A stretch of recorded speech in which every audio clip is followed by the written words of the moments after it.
On the first Saturday of Advent, Mary gives us a message of hope, and Jesus shows us what it means to wait with faith. In a quiet village near Nazareth lived a young girl named Leah. Every morning she walked before sunrise, waiting for the Messiah her parents spoke about. One cold first Saturday of Advent, Leah's lantern blew out as the winds grew stronger. Afraid and alone, she whispered, "Lord, if you are coming, show me your light." Suddenly, in the stillness, a gentle warmth filled the path, a soft glow, not from a flame, but from a presence.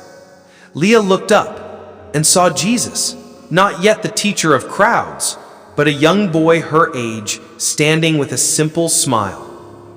"Don't be afraid. Even when your lantern goes out, my light never does." And with a touch, her lantern reignited, brighter than ever.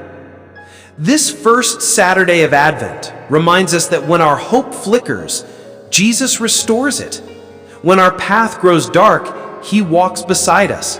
And Mary, His mother, teaches us to wait, trust, and believe.